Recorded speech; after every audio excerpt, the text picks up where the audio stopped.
Welcome to Southwest Desert, where adventure meets the arid beauty of the American Southwest. Join us as we explore the rugged landscapes, uncover hidden historical gems, and dive deep into the rich legends and culture of this iconic region. Subscribe now and hit the bell icon so you don't miss out on our latest desert adventures. Please leave a like or comment. This is very helpful. Let's journey together into the heart of the Southwest Desert.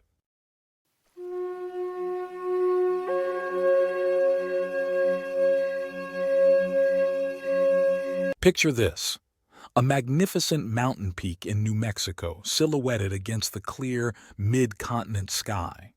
At its summit, a cave where a solitary man once lived, a man whose story begins with scandal in the Vatican and ends with a dagger through his heart. Today on Southwest Desert, we unravel the extraordinary tale of the hermit priest of the Santa Fe Trail, a man who fled from Rome to the American West, seeking redemption among the forgotten souls of the frontier. If you were traveling by train through New Mexico in the 1860s, just after emerging from El Morro Canyon, your eyes would be drawn to an imposing peak cutting through the impossibly clear sky. This mountain, eventually known as the Hermit's Peak, would become central to one of the most fascinating tales of the American frontier. It was a bright spring morning in 1861 when a strange figure appeared in Council Grove, Kansas. The Civil War had just begun, and the nation's attention was fixed on the conflict between North and South. But in this small frontier settlement, it was the arrival of an unusual visitor that caused a stir. The man who walked into town that day was unlike anyone the residents had ever seen. About 55 years old, with the eye of an artist, he had a beautifully symmetrical head, classical features, and a profusion of long black hair that shone like a raven's wing. His face was marked by deep lines of sorrow, and he spoke little, seeming constantly alert, like a startled deer expecting danger. This mysterious stranger was Matteo Boccalini, a descendant of the famous Italian satirist Traiano Boccalini. Born on the island of Capri at the beginning of the 19th century, Matteo had led a life filled with passion, tragedy, and an unending search for redemption. As a young man in Capri, Matteo had been drawn to the church. The island of his birth was famous for its Blue Grotto, a sea cave of mesmerizing beauty where he first developed his love for solitude and contemplation. At 18, under the patronage of his local bishop, Matteo left his beloved island to study in Rome. By 21, he had taken holy orders and was known as Father Francesco. Despite his youth, his eloquence quickly earned him recognition, and he was named one of the Pope's secretaries. But Matteo's passionate nature would be his undoing. Assigned to pastoral duties in Rome, the young priest fell deeply in love with one of his parishioners, a dark-haired, lustrous-eyed Italian beauty. The affair led to swift consequences. Matteo was publicly charged with violating his sacred vows, stripped of his clerical functions, and forced to flee Italy in disgrace. For a brief time, he campaigned with the revolutionary hero Garibaldi, but soon turned his gaze across the Atlantic to America, that haven for the oppressed and fallen.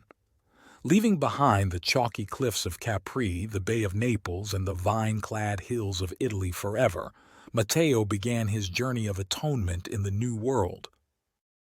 Years passed as Matteo wandered across America, visiting various Indian tribes in search of people who might understand his quest for spiritual peace. Middle age crept upon him as he roamed from place to place. Finally, he arrived at the reservation of the Kaw tribe in the valley of the Neosho River, just below Council Grove. But the Kaws proved suspicious of this strange, pious man. They called him bad medicine and made it clear he wasn't welcome. So Matteo came to Council Grove, not as a beggar seeking bread, but as a solitary pilgrim looking for a quiet place to continue his penance. He found a natural cave in the limestone hills outside town and made it his home. The hermit priest, as the locals now called him, possessed almost nothing. He had a few religious mementos, half a dozen books, and one treasured possession, a rudely constructed mandolin. Despite years of hard use that had left it covered in scratches, the instrument still produced rich, pure tones when played. During the evenings of Kansas's Indian summer, seated at the mouth of his cave, Matteo would play his mandolin with a touch as delicate as a maiden's first love. Those few invited to spend time with him would hear his exquisite tenor voice singing hymns that seemed as soul-inspiring as a young girl's prayer. Despite his self-imposed isolation, Matteo occasionally came down to interact with the townspeople. His education had been extraordinarily broad, and he spoke numerous languages fluently. Once, when a Mexican wagon driver was stabbed in a gambling quarrel, Matteo rushed to administer last rites in the dying man's native tongue, bringing comfort in his final moments. For 5 months, the hermit priest lived in relative peace at Council Grove. But one October day in 1861, everything changed. Walking through the village, Matteo spotted a dark-visaged man dressed in clerical garb.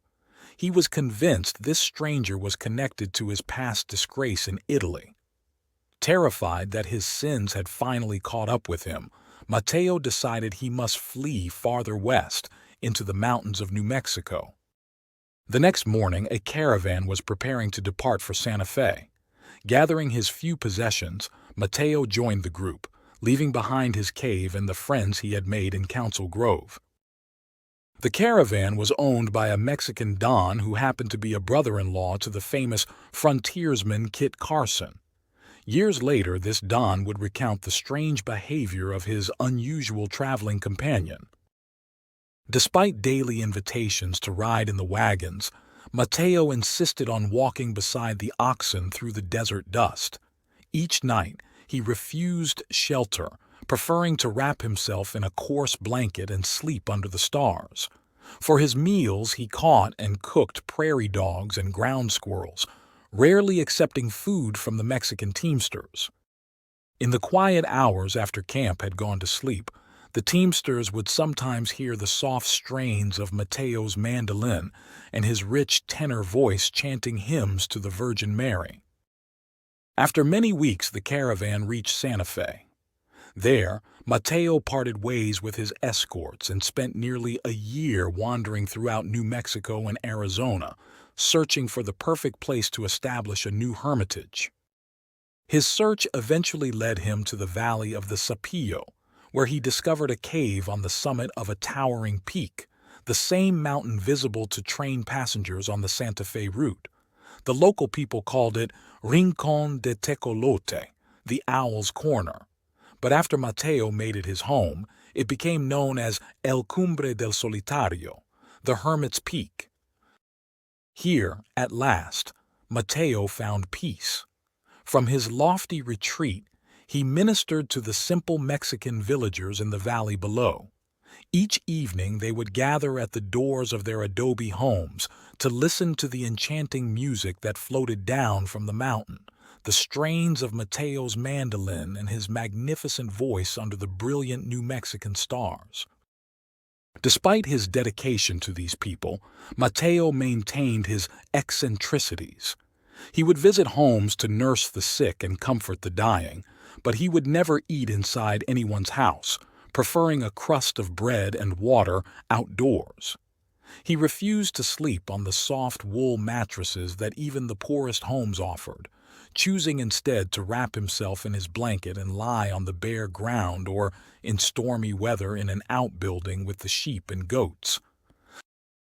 The people loved their El Solitario for his kindness and devotion. He became revered almost as much as the patron saint of New Mexico, Our Lady of Guadalupe. On the summit of the mountain near his cave, the villagers erected 12 wooden crosses in a circle, representing the 12 apostles. On certain feast days, they would climb the mountain to build fires and perform ceremonies in honor of their spiritual guide. But the peaceful life Matteo had found was not destined to last. One day, after Matteo had been missing for more than a week, a search party climbed to his cave. They found him dead on the trail, a poisoned dagger plunged into his heart. His rosary beads were still clasped in his fingers, and his face wore a saint-like expression.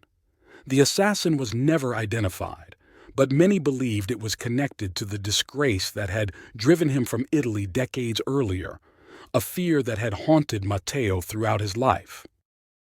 Thus ended the remarkable journey of Matteo Boccalini, the hermit priest of the Santa Fe Trail and El Solitario of the New Mexico mountains, a man of sorrow and grief whose life was marked by sin but also by repentance and countless acts of kindness.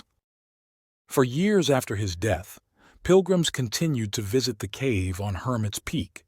In the past, visitors could still see carved into its walls the name Matteo Boccalini, alongside a cross and the words Gesù Maria and Capri, a final testament to the places and faith that had shaped his extraordinary life. Today, as travelers pass through New Mexico, they can still see the imposing silhouette of Hermit's Peak against the sky. Few know the story of the man who once lived in solitude at its summit, a fugitive from his past, seeking redemption through service to others. But for those who do, the mountain stands as a monument to a complex soul who found, at last, a measure of peace in the wilderness of the American frontier. Join my Patreon community and discover my art print products on my website in the links provided in my description and link above. Also, if you would like a particular image from my videos, give the timestamp for image, and I will upload it to my website and Patreon. Thank you for joining your desert frontiersman Alan for another Southwest story. Check out my large catalog of Southwest videos and playlists on historical tales, legends, lost gold stories, and adult bedtime stories. If you like a certain image from my videos, tell me in comments and give timestamp. Happy trails.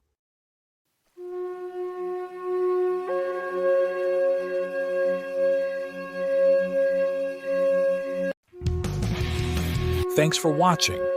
If you enjoyed this video, don't forget to like, comment, share, and subscribe for more great content. Hit the notification bell so you never miss an update. See you in the next video.